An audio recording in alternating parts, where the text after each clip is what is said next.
기도는 응답되었지만 내가 원한 모습은 아니었습니다. 이 한 문장이 당신의 신앙 여정을 설명하고 있지 않습니까? 간절히 기도했고 하나님께서 분명 응답하셨지만 그 응답은 당신이 그려왔던 그림과 전혀 달랐습니다. 어쩌면 당신은 지금 이 순간에도 혼란스러울지 모릅니다. 하나님께서 정말 내 기도를 들으신 것입니까? 아니면 거절하신 것입니까? 오늘 우리는 가장 혼란스러운 신앙의 영역으로 들어갑니다. 기도의 응답에 관한 이야기입니다. 그런데 우리가 기대했던 응답이 아닌 하나님이 실제로 주시는 응답에 관한 이야기입니다. 많은 신앙인들이 기도 응답을 이야기할 때 두 가지 극단으로 나뉩니다.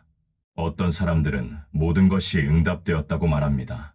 모든 일이 기적이고 모든 순간이 하나님의 개입이라고 고백합니다. 반면 어떤 사람들은 아무것도 응답받지 못했다고 말합니다. 수십 년을 기도했지만 아무 변화도 없었다고, 하나님은 침묵하셨다고 고백합니다. 그런데 흥미로운 것은 이 두 고백 사이 어딘가에 진실이 있다는 것입니다. 하나님은 응답하십니다.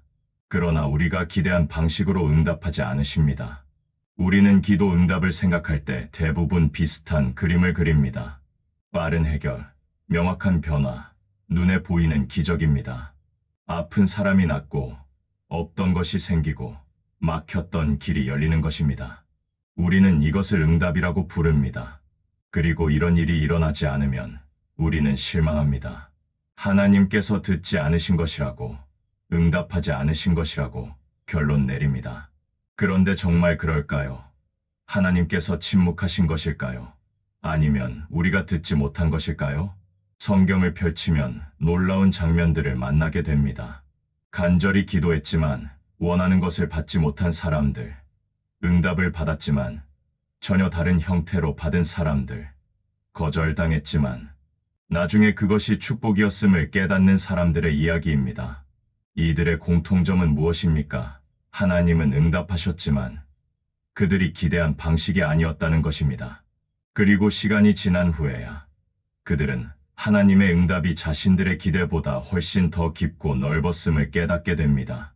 사도 바울의 이야기부터 시작해 보겠습니다. 고린도후서 12장에 기록된 유명한 구절입니다. 바울은 육체의 가시 때문에 3번이나 주님께 간구했습니다. 제거해달라고, 없애달라고, 치유해달라고 기도했습니다. 이것은 매우 구체적인 기도였습니다. 모호하지 않았습니다. 바울은 정확히 무엇을 원하는지 알았고 그것을 구체적으로 요청했습니다. 그런데 하나님의 응답은 무엇이었습니까? 내 은혜가 내게 족하도다. 이는 내 능력이 약한 데서 온전하여짐이라. 이것은 거절입니까? 응답입니까? 표면적으로 보면 이것은 거절입니다. 바울이 요청한 것은 제거였지만 하나님은 제거하지 않으셨습니다. 가시는 여전히 남아 있었습니다. 고통은 계속되었습니다. 만약 우리가 응답을 내가 원하는 것을 받는 것으로 정의한다면 바울은 응답받지 못한 것입니다. 그러나 바울 자신은 이것을 어떻게 받아들였습니까? 그는 이렇게 고백합니다. 그러므로 도리어 크게 기뻐함으로 나의 여러 약한 것들에 대하여 자랑하리니 이는 그리스도의 능력이 내게 머물게 하려 함이라. 바울은 응답받았습니다. 그가 요청한 형태는 아니었지만 그가 진정으로 필요했던 것을 받았습니다. 여기서 우리는 기도 응답에 관한 첫 번째 중요한 진리를 발견합니다. 하나님은 우리가 요청한 것이 아니라 우리에게 필요한 것을 주십니다. 바울은 가시를 제거해달라고 했지만 하나님은 가시를 통해 역사하시는 은혜를 주셨습니다. 바울은 능력을 달라고 했지만 하나님은 약함 속에서 온전해지는 능력을 주셨습니다. 바울은 변화를 원했지만 하나님은 그를 변화시키는 대신 그의 관점을 변화시키셨습니다. 이것이 응답이 아니고 무엇입니까? 우리는 종종 기도 응답을 상황의 변화로만 측정합니다. 병이 나았는가, 돈이 생겼는가, 문제가 해결되었는가로만 판단합니다. 그러나 하나님은 상황보다 사람을 먼저 다루십니다. 환경보다 마음을 먼저 변화시키십니다. 왜 그럴까요? 왜 하나님은 우리가 원하는 대로 빨리 상황을 바꿔주지 않으시고 우리를 먼저 다루십니까? 그 이유는 간단합니다. 변화된 상황 속에서 변하지 않은 사람은 또다시 같은 문제에 빠지기 때문입니다. 그러나 변화된 사람은 어떤 상황 속에서도 하나님을 경험할 수 있습니다. 이스라엘 백성의 광야 여정을 생각해 보십시오. 그들은 애굽에서 기도했습니다. 구원해 달라고, 노예 생활에서 벗어나게 해달라고 간절히 부르짖었습니다. 하나님은 응답하셨습니까? 물론입니다. 모세를 보내시고 10가지 재앙을 내리시고 홍해를 가르시고 그들을 구원하셨습니다. 이것은 명백한 응답이었습니다. 그런데 그들이 기대했던 것은 무엇이었습니까? 애굽에서 곧바로 가나안으로 가는 것이었습니다. 노예에서 자유로, 고난에서 축복으로 빠른 전환을 기대했습니다. 그러나 하나님이 그들을 이끄신 곳은 어디였습니까? 광야였습니다. 40년의 광야 생활. 이것은 응답입니까? 아닙니까? 이스라엘 백성들의 관점에서 보면 이것은 거절처럼 보였을 것입니다. 구원은 해주셨지만 목적지까지 데려다 주지 않으셨습니다. 자유는 주셨지만 안정은 주지 않으셨습니다. 약속은 하셨지만 성취는 미루셨습니다. 그들은 불평했습니다. 애굽으로 돌아가자고 말했습니다. 모세를 원망했고 하나님을 원망했습니다. 그러나 광야가 끝나고 가나안에 들어간 세대는 이전 세대와 달랐습니다. 그들은 만나를 먹으며 하나님의 공급하심을 배웠습니다. 반석에서 나온 물을 마시며 하나님의 기적을 경험했습니다. 구름 기둥과 불 기둥을 따르며 하나님의 인도하심에 순종하는 법을 배웠습니다. 하나님은 이스라엘의 기도에 응답하셨습니다. 그러나 그들이 요청한 방식이 아니었습니다. 그들은 빠른 해결을 원했지만 하나님은 철저한 변화를 원하셨습니다. 그들은 땅을 원했지만 하나님은 먼저 그들의 마음을 다루셨습니다. 그들은 도착을 원했지만 하나님은 여정 자체를 통해 그들을 훈련하셨습니다. 이것이 바로 하나님의 응답 방식입니다. 우리가 원하는 목적지로 곧장 데려다 주시는 것이 아니라 그 목적지에 합당한 사람으로 먼저 빚으시는 것입니다. 다윗의 이야기는 또 어떻습니까? 사무엘이 다윗에게 기름을 부었습니다. 왕으로 선택받았습니다. 하나님의 약속이 임했습니다. 다윗은 어떤 기대를 했을까요? 아마도 빠른 즉위를 기대했을 것입니다. 하나님께서 선택하셨으니 곧 왕좌에 앉을 것이라고 생각했을 것입니다. 그러나 실제로 일어난 일은 무엇이었습니까? 사울의 추격, 광야에서의 도피, 뜻없는 대기였습니다. 기름 부음에서 실제 즉위까지 약 15년이 걸렸습니다. 15년 동안 다윗은 무엇을 했습니까? 그는 도망 다녔습니다. 숨었습니다. 기다렸습니다. 그리고 그 과정에서 시편을 썼습니다. 동굴에서, 광야에서, 절망 속에서 하나님을 찬양하는 법을 배웠습니다. 그는 사울을 2번이나 죽일 수 있는 기회가 있었지만 손을 대지 않았습니다. 인간의 방법으로 약속을 성취하지 않고 하나님의 때를 기다리는 법을 배웠습니다. 만약 다윗이 기름 부음 직후에 왕이 되었다면 그는 어떤 왕이 되었을까요? 아마도 사울과 다르지 않았을 것입니다. 그러나 15년의 광야를 거친 다윗은 달랐습니다. 그는 하나님의 마음을 가진 왕이 되었습니다. 하나님은 다윗의 기도에 응답하셨습니까? 물론입니다. 다윗을 왕으로 만드셨습니다. 그러나 그가 기대한 속도가 아니었습니다. 하나님은 약속을 지키셨지만 그 사이에 다윗을 빚으셨습니다. 이것이 하나님의 응답 방식입니다. 예, 라고 대답하시되 지금 당장은 아니라고 하십니다. 줄 것이지만 먼저 준비시키겠다고 하십니다. 이루실 것이지만 그 과정을 통해 당신을 변화시키겠다고 하십니다. 요셉의 이야기는 더욱 극적입니다. 요셉은 꿈을 꾸었습니다. 하나님께서 보여주신 환상이었습니다. 그는 높아질 것이고 형들이 절할 것이고 큰 일을 할 것이라는 약속이었습니다. 요셉은 이 꿈을 믿었습니다. 그러나 그 다음에 일어난 일은 무엇이었습니까? 형들에게 팔렸고 노예가 되었고 억울한 누명을 쓰고 감옥에 갇혔습니다. 꿈에서 왕궁까지 요셉이 생각했던 경로는 이것이 아니었을 것입니다. 13년, 요셉이 노예와 죄수로 보낸 시간입니다. 13년 동안 하나님은 침묵하신 것처럼 보였습니다. 꿈은 잊혀진 것처럼 보였습니다. 약속은 거짓말처럼 느껴졌을 것입니다. 그러나 우리가 알다시피 하나님은 요셉을 버리지 않으셨습니다. 보디발의 집에서 청지기가 되는 과정을 통해 경영을 배우게 하셨습니다. 감옥에서 죄수들의 꿈을 해석하며 지혜를 연마하게 하셨습니다. 그리고 마침내 바로 앞에 섰을 때 요셉은 준비된 사람이었습니다. 만약 요셉이 꿈을 꾼 직후에 총리가 되었다면 그는 그 자리를 감당할 수 없었을 것입니다. 그러나 13년의 훈련을 거친 요셉은 달랐습니다. 하나님은 요셉에게 보여주신 꿈을 이루셨습니까? 완벽하게 이루셨습니다. 그러나 요셉이 상상한 경로가 아니었습니다. 하나님은 노예 시장과 감옥을 통해 요셉을 왕궁으로 이끄셨습니다. 인간의 논리로는 이해할 수 없는 길이었지만 하나님의 관점에서는 완벽한 경로였습니다. 요셉 자신도 나중에 고백합니다. 당신들은 나를 해하려 하였으나 하나님은 그것을 선으로 바꾸사 오늘과 같이 많은 백성의 생명을 구원하게 하시려 하셨나니 이것이 하나님의 응답입니다. 우리가 보는 것은 고난이지만 하나님이 보시는 것은 구원의 계획입니다. 한나의 이야기도 마찬가지입니다. 한나는 간절히 기도했습니다. 아들을 달라고, 자녀를 주시면 하나님께 드리겠다고 서원하며 울부짖었습니다. 그런데 한나의 기도는 즉시 응답되지 않았습니다. 사무엘상 한 장을 읽어보면 한나는 해마다 실로에 올라갔습니다. 매년 기도했습니다. 그러나 해마다 실망하며 돌아왔습니다. 그녀의 고통은 단순히 자녀가 없다는 것만이 아니었습니다. 브닌나의 조롱, 엘가나의 위로조차 아픔이 되는 상황, 하나님께서 침묵하시는 것처럼 느껴지는 절망이었습니다. 그러나 하나님은 응답하셨습니다. 사무엘을 주셨습니다. 그런데 흥미로운 점은 하나님이 한나에게 사무엘을 주신 때가 언제였는가 하는 것입니다.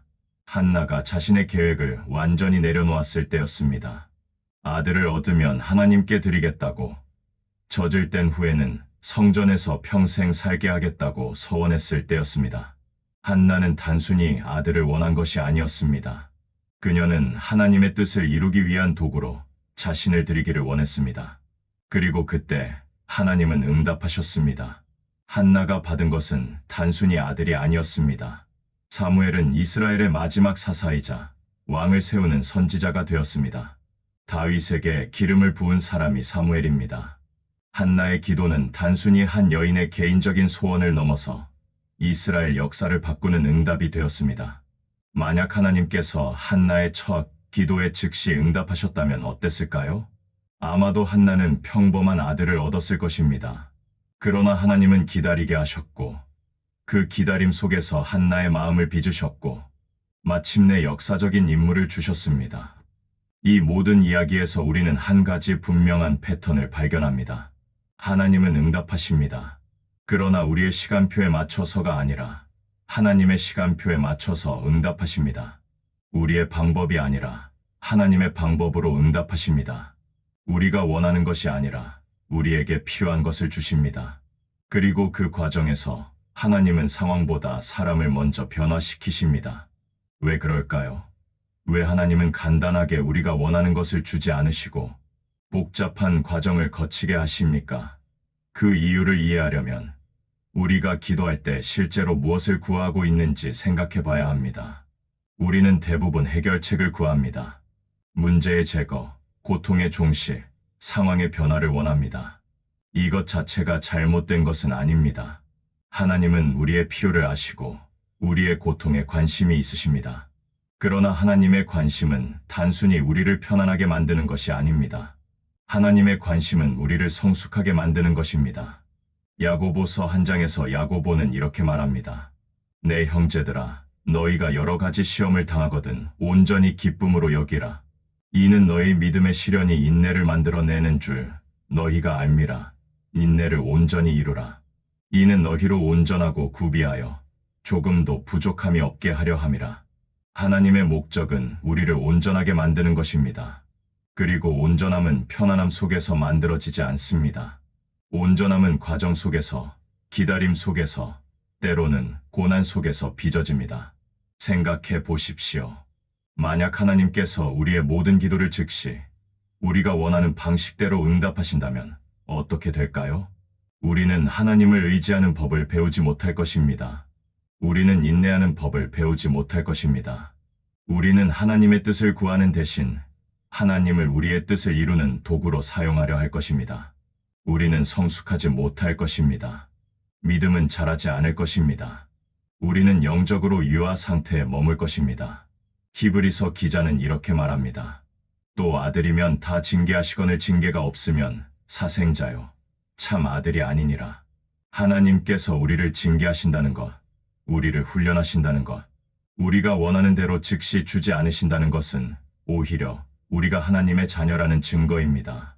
하나님은 우리를 사랑하시기에 우리를 그대로 두지 않으십니다. 하나님은 우리를 사랑하시기에 우리를 변화시키십니다.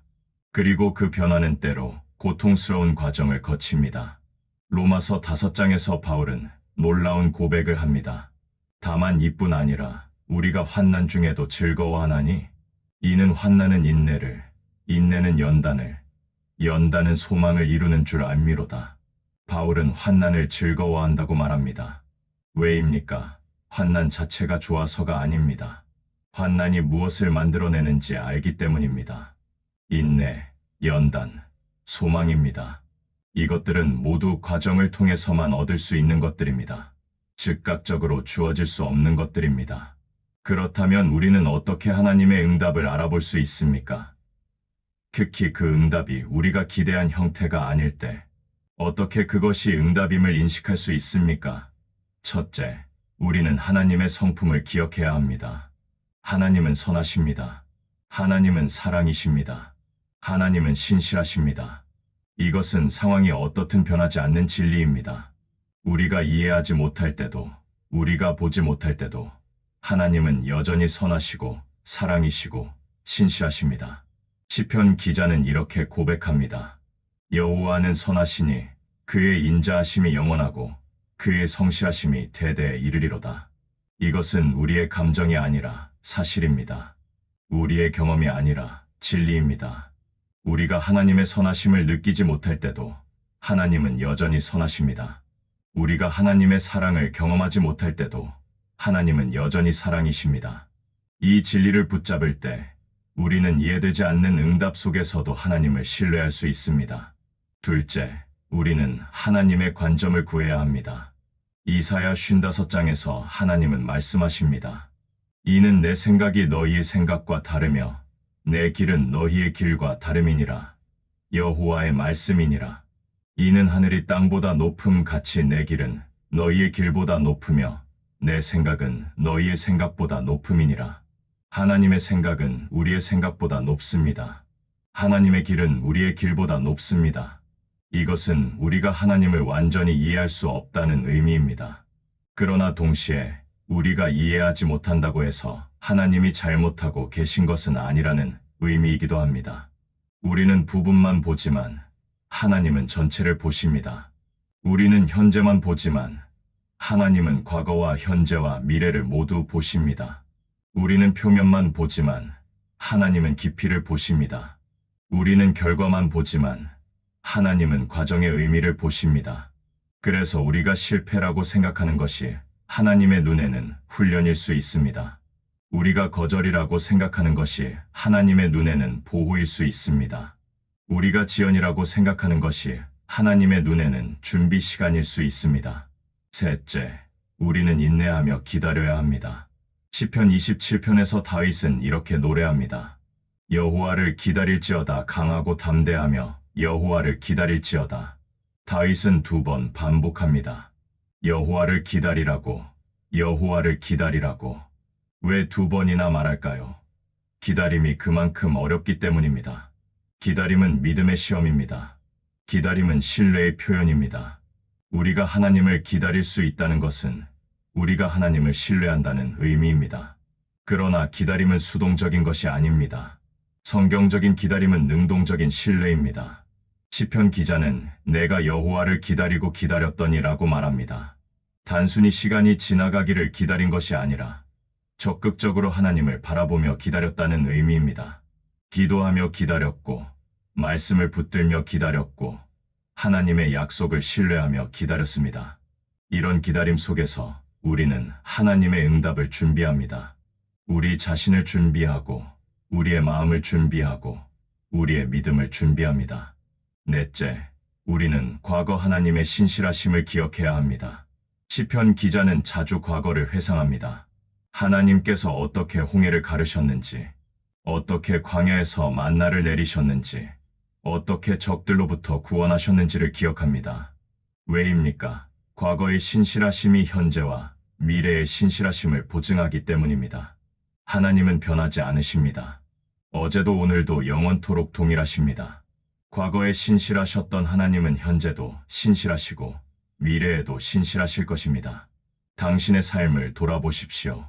하나님께서 응답하신 순간들이 있지 않습니까?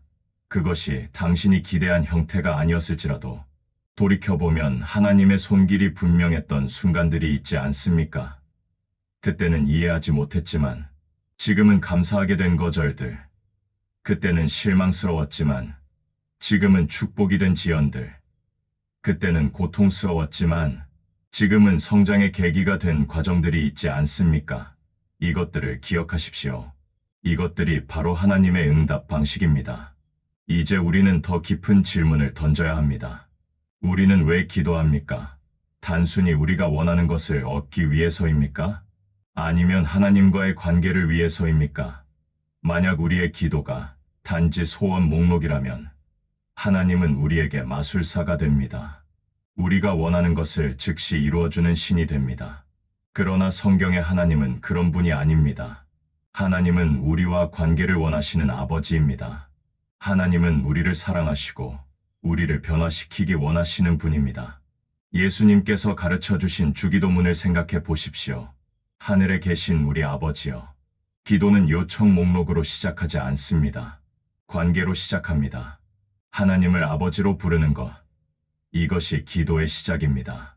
이름이 거룩히 여김을 받으시오며 나라가 임하시오며 뜻이 이루어지이다. 우리의 뜻이 아니라 하나님의 뜻을, 우리의 계획이 아니라 하나님의 나라를 먼저 구합니다. 이것이 기도의 본질입니다. 그리고 나서야 우리의 필요를 구합니다. 오늘 우리에게 일용할 양식을 주시옵고 하나님은 우리의 필요를 무시하지 않으십니다. 오히려 우리가 필요를 아뢰기를 원하십니다. 그러나 그것이 기도의 전부가 아닙니다.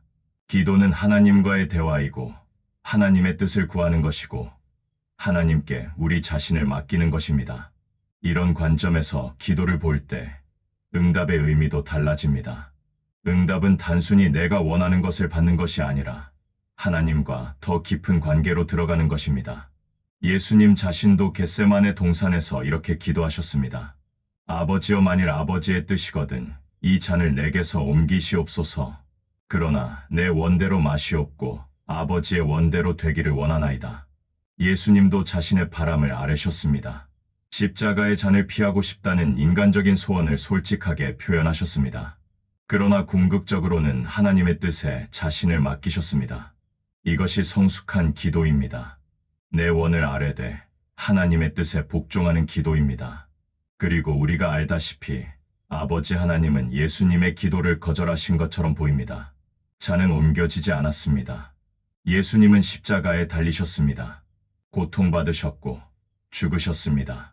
만약 우리가 응답을 내가 원하는 것을 받는 것으로만 정의한다면 예수님의 기도는 응답받지 못한 것입니다. 그러나 우리는 압니다. 십자가가 실패가 아니라 구원의 완성이었음을, 죽음이 끝이 아니라 부활의 전주곡이었음을, 거절처럼 보였던 것이 실제로는 인류 구원의 계획이었음을 압니다. 예수님의 기도는 응답되었습니다. 그러나 그것은 예수님이 원하신 방식이 아니라 아버지의 방식이었습니다. 이제 우리는 응답을 다르게 정의해야 합니다. 응답은 내가 원하는 것을 받는 것이 아닙니다. 응답은 하나님의 뜻이 이루어지는 것입니다. 응답은 상황이 변하는 것이 아니라 내가 변하는 것일 수 있습니다. 응답은 문제가 제거되는 것이 아니라 문제 속에서 하나님을 경험하는 것일 수 있습니다. 응답은 빠른 해결이 아니라 긴 여정을 통한 성숙일 수 있습니다. 이런 관점에서 볼 때 우리가 응답받지 못했다고 생각했던 많은 기도들이 실제로는 응답되었음을 발견하게 됩니다. 몇 년 전에 기도했던 것을 생각해 보십시오. 그때 간절히 원했던 것, 반드시 이루어져야 한다고 생각했던 것들이 있을 것입니다. 직장, 관계, 건강, 재정, 여러 가지 것들을 위해 기도했을 것입니다. 그리고 어떤 것들은 이루어지지 않았을 것입니다. 그때는 실망했을 것입니다. 하나님께서 듣지 않으신 것 같았을 것입니다. 그러나 지금 돌이켜보면 어떻습니까? 그것이 이루어지지 않은 것이 오히려 감사한 경우가 있지 않습니까? 당신이 간절히 원했던 그 직장에 들어가지 못한 것이 나중에 보니 더 좋은 기회로 이어진 경우가 있지 않습니까?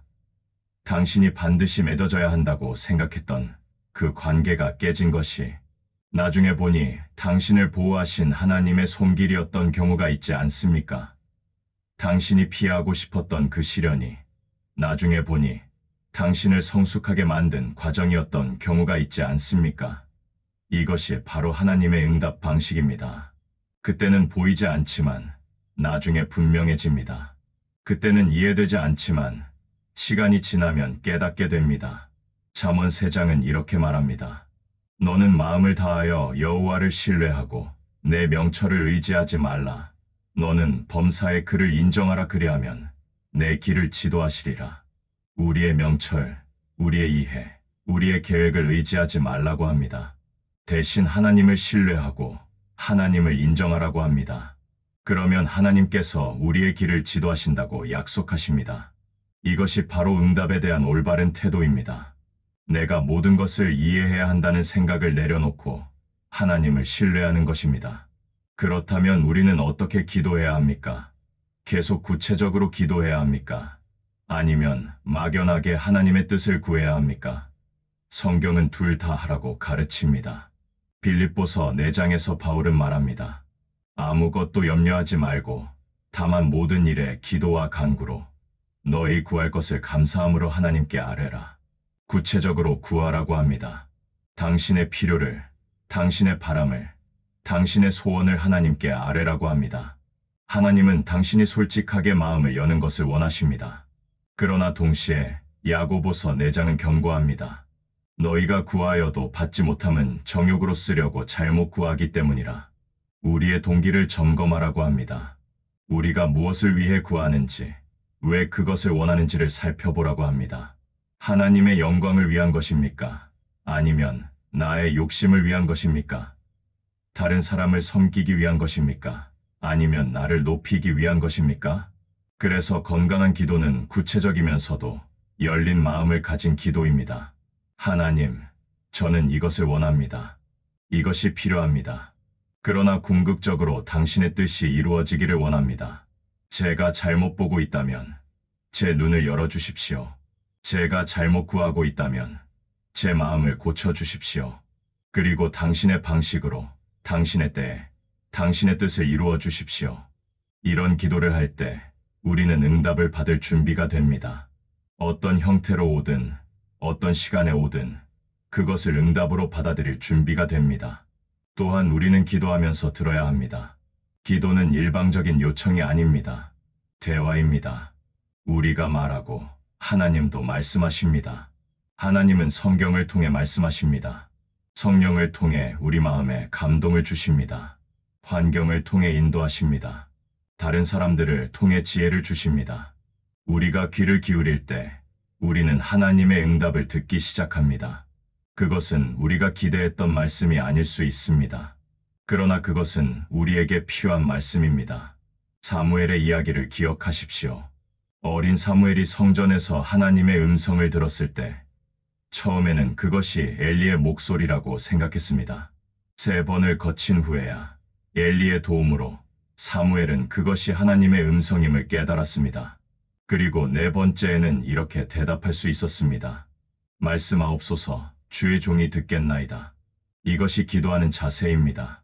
말씀하옵소서, 듣겠습니다. 명하옵소서, 순종하겠습니다. 인도하옵소서, 따르겠습니다. 그리고 우리는 인내하며 기다려야 합니다. 시편 40편에서 다윗은 고백합니다. 내가 여호와를 기다리고 기다렸더니 귀를 기울이사 나의 부르짖음을 들으셨도다. 기다리고 기다렸다는 표현에 주목하십시오. 한 번의 기다림이 아니었습니다. 반복적인, 지속적인, 때로는 고통스러운 기다림이었습니다. 그러나 그 기다림의 끝에 하나님의 응답이 있었습니다. 하나님은 귀를 기울이셨고 부르짖음을 들으셨고 응답하셨습니다. 하나님의 침묵이 하나님의 부재를 의미하지 않습니다. 하나님께서 응답하지 않으시는 것처럼 보일 때도 하나님은 일하고 계십니다. 보이지 않는 곳에서 우리가 알지 못하는 방식으로 하나님은 역사하십니다. 때로 하나님은 침묵하심으로 우리를 훈련하십니다. 우리의 믿음을 시험하십니다. 우리의 인내를 키우십니다. 그리고 그 침묵의 시간이 지나면 우리는 더 성숙한 믿음을 갖게 됩니다. 시편 13편을 보십시오. 다윗은 이렇게 울부짖습니다.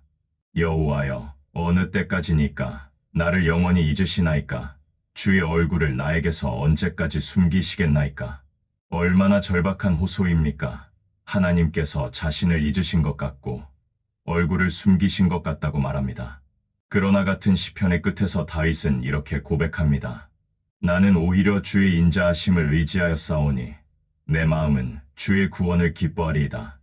내가 여호와를 찬송하리니 이는 그가 내게 은택을 베푸심이로다. 절망에서 찬양으로의 전환, 이것이 어떻게 가능했습니까?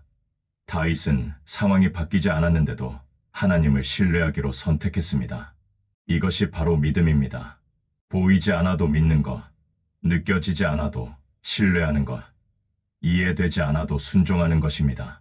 히브리서 11장은 믿음을 이렇게 정의합니다. 믿음은 바라는 것들의 실상이요 보이지 않는 것들의 증거니 믿음은 이미 응답받은 것처럼 행동하는 것입니다. 아직 보이지 않지만 하나님께서 하실 것을 확신하는 것입니다. 이런 믿음을 가질 때 우리는 어떤 상황 속에서도 평안할 수 있습니다. 빌립보서 4장에서 바울이 말한 것처럼 아무것도 염려하지 말고 그리하면 모든 지각에 뛰어난 하나님의 평강이 그리스도 예수 안에서 너의 마음과 생각을 지키시리라. 평강, 이것이 응답의 또 다른 형태입니다. 상황이 바뀌지 않았는데도 마음의 평안이 있는 것, 문제가 해결되지 않았는데도 걱정이 사라지는 것, 이것도 하나님의 응답입니다. 하나님은 때로 상황을 바꾸시는 대신 우리의 마음을 지키십니다. 환경을 변화시키시는 대신 우리에게 평강을 주십니다. 고린도후서 12장에서 바울이 받은 응답도 이것이었습니다. 가시는 제거되지 않았지만 은혜가 충분했습니다. 약함은 남아있었지만 그 약함 속에서 그리스도의 능력이 머물렀습니다. 이것이 응답입니다. 우리가 원한 것이 아니라 우리에게 필요한 것입니다. 우리가 구한 것이 아니라 하나님께서 주시기 원하시는 것입니다. 그렇다면 우리는 어떤 태도로 기도해야 합니까? 첫째, 솔직해야 합니다. 시편 기자들처럼 우리의 진실한 감정을 하나님께 아뢰어야 합니다. 화가 나면 화난 것을, 슬프면 슬픈 것을, 실망했으면 실망한 것을 솔직하게 말해야 합니다. 하나님은 우리의 진실을 원하십니다. 가식적인 신앙 고백이 아니라 진솔한 마음의 토로를 원하십니다.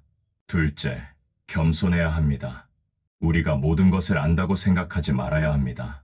우리의 계획이 최선이라고 주장하지 말아야 합니다. 대신 하나님의 지혜를 구하고 하나님의 인도하심을 따를 준비가 되어 있어야 합니다. 잠언 16장은 말합니다. 사람이 마음으로 자기의 길을 계획할지라도 그의 걸음을 인도하시는 이는 여호와시니라. 우리는 계획할 수 있지만 최종 결정권은 하나님께 있습니다. 셋째, 인내해야 합니다. 즉각적인 응답을 기대하지 말고 하나님의 때를 기다릴 줄 알아야 합니다. 전도서 3장은 말합니다. 천하의 범사가 기한이 있고 모든 목적이 이룰 때가 있나니 하나님에게는 때가 있습니다. 그 때는 항상 최선의 때입니다. 너무 이르지도 않고 너무 늦지도 않은 완벽한 때입니다. 우리는 그 때를 신뢰하고 기다려야 합니다. 넷째, 감사해야 합니다. 아직 응답을 보지 못했어도 하나님께서 들으셨음을 믿고 감사해야 합니다. 데살로니가전서 5장은 명령합니다. 범사에 감사하라. 이것이 그리스도 예수 안에서 너희를 향하신 하나님의 뜻이니라. 범사에 감사하라는 것은 모든 상황을 좋아하라는 의미가 아닙니다. 그러나 모든 상황 속에서 하나님을 신뢰하고 하나님의 선하심을 인정하라는 의미입니다. 다섯째, 순종해야 합니다. 응답을 기다리는 동안 우리가 이미 알고 있는 하나님의 뜻을 행해야 합니다. 많은 사람들이 새로운 계시를 기다리며 이미 주어진 명령을 무시합니다. 그러나 성경은 분명합니다. 사랑하라, 용서하라, 섬기라, 나누라, 기도하라, 말씀을 읽으라. 이런 명령들은 이미 주어졌습니다. 우리는 새로운 응답을 기다리기 전에 이미 주어진 말씀에 순종해야 합니다. 요한복음 15장에서 예수님은 말씀하십니다. 너희가 내 안에 거하고 내 말이 너희 안에 거하면 무엇이든지 원하는 대로 구하라 그리하면 이루리라. 흥미로운 조건이 붙어 있습니다. 내 안에 거하고 내 말이 너희 안에 거하면. 기도 응답의 비밀은 단순히 많이 기도하는 것이 아닙니다. 예수님 안에 거하는 것, 그분의 말씀이 우리 안에 거하는 것입니다. 우리가 예수님 안에 거할 때 우리의 원함이 하나님의 원하심과 일치하게 됩니다. 그때 우리가 구하는 것이 이루어집니다. 왜냐하면 우리가 구하는 것이 하나님께서 주시기 원하시는 것이기 때문입니다. 이것이 기도의 신비입니다. 우리가 하나님께 가까이 갈수록 우리의 기도가 변합니다. 우리가 원하는 것이 변합니다. 우리의 우선순위가 변합니다. 처음에는 물질적인 것, 외적인 것, 세상적인 것을 구했지만 점점 영적인 것, 내적인 것, 하나님의 나라와 관련된 것을 구하게 됩니다. 이것이 성숙입니다. 그리고 이런 성숙은 기도 응답을 기다리는 과정 속에서 일어납니다. 생각해 보십시오. 만약 하나님께서 당신의 모든 기도를 즉시 당신이 원하는 방식대로 응답하셨다면 당신은 어떤 사람이 되었을까요? 아마도 당신은 지금보다 덜 성숙했을 것입니다. 하나님을 덜 의지했을 것입니다. 믿음이 덜 자랐을 것입니다. 인내를 배우지 못했을 것입니다. 겸손을 알지 못했을 것입니다. 그러나 기다림을 통해, 거절을 통해, 다른 형태의 응답을 통해 당신은 성장했습니다. 당신의 믿음이 깊어졌습니다. 당신의 성품이 빚어졌습니다. 이것이 하나님께서 원하시는 것입니다. 로마서 8장에서 바울은 놀라운 진리를 선포합니다. 우리가 알거니와 하나님을 사랑하는 자 곧 그의 뜻대로 부르심을 입은 자들에게는 모든 것이 합력하여 선을 이루느니라. 모든 것이 합력하여 선을 이룬다는 약속입니다. 좋은 것만이 아닙니다. 모든 것입니다.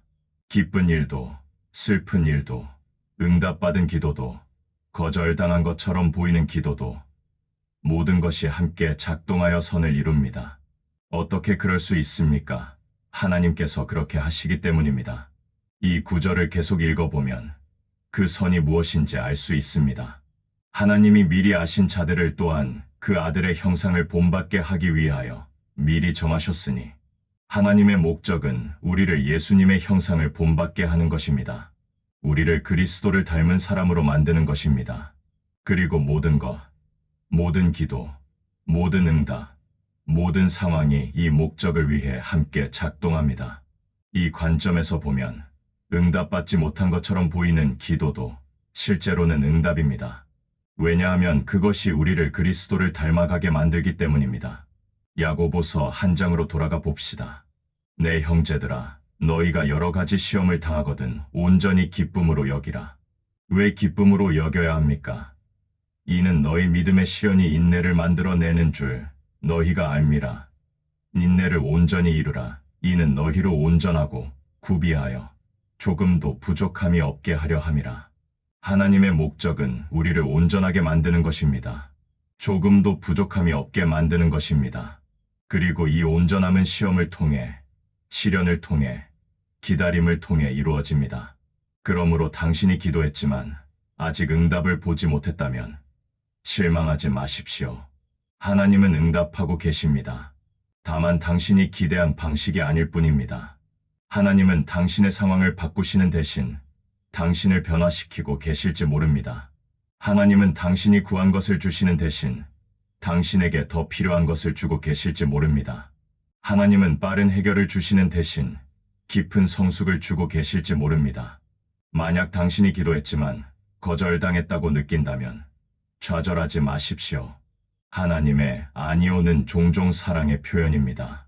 부모가 자녀에게 해로운 것을 주지 않는 것처럼 하나님도 우리에게 해가 될 것을 주지 않으십니다.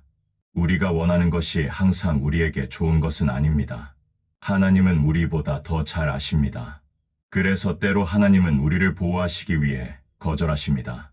만약 당신이 오랫동안 기다리고 있다면 포기하지 마십시오. 지연이 거절이 아닙니다.